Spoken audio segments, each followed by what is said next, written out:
Naglalagay na sila ng ano doon, guys. Lalagay na sila ng bubong. Yan, lalagay na nila yung bubong. Yan.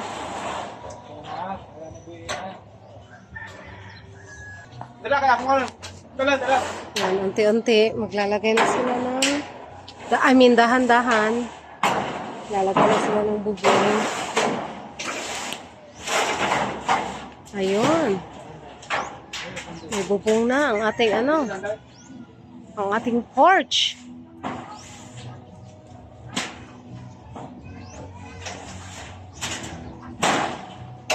Ayan.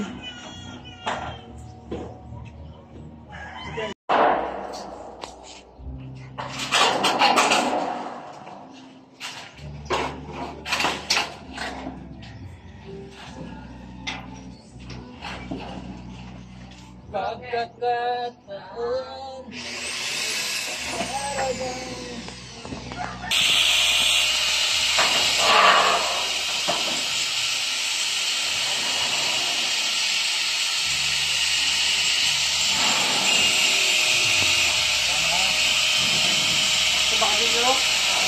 Yan sa pikas, yan barang matumba, matalagan mo.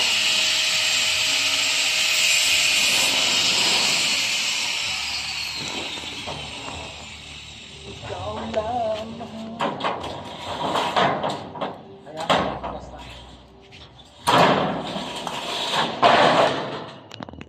Naglalagay na sila ng koloro, ng bubong, koloro.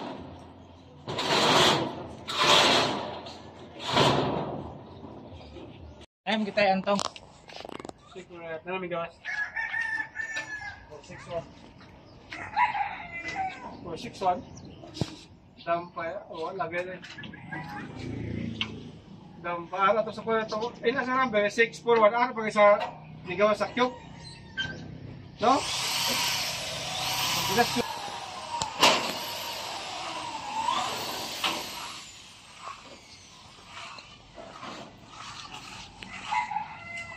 Ayan guys, malapit na silang matapos sa paglalagay ng gutter. Ayan. Tapos yung finishing sa harapan ng bahay namin is tapos na din. Ayan. Ayan.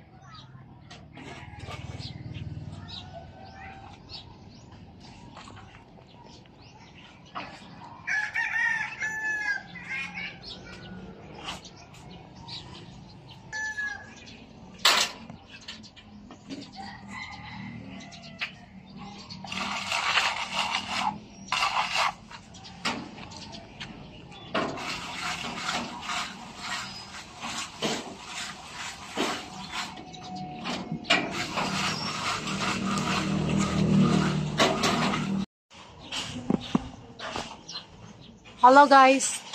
Nandun na si Manong Junjun sa taas oh. Naglagay na ng spandrel. Yan. So, mahirapan tayong umano doon. Mahirapan tayong mag-video kaya dito lang tayo. Yan, nandun na sila Manong Junjun oh. Naglalagay ng spandrel. So, ayan, kasama ni Manong Junjun ang aking brother. Dalawa sila naglalagay ng ano doon, ng spandrel. Ayan. So, dito lang tayo sa baba kasi mahirap nang umakyat sa taas para mag-video. So, ayan.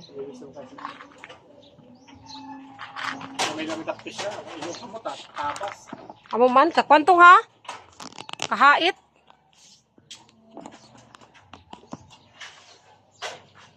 May lang, danyog lang ang siya. Kakwan, kangilo? Danyog, igana. May sagid siyang kamuta. Lagi?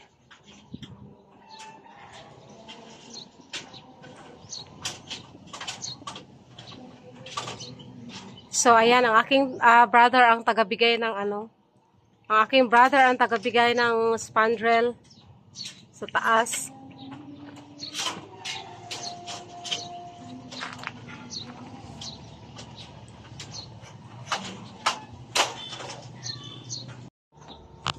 Hello mga kamamshi, mga kapapshi. So guys, ayan na.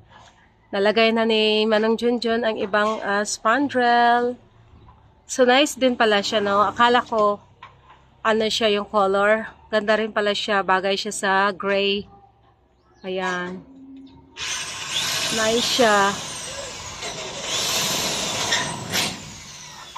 So ang gamit ni Manong Junjun dyan sa paglagay, pag screw is kanang rivets. Yun yung gamit niya.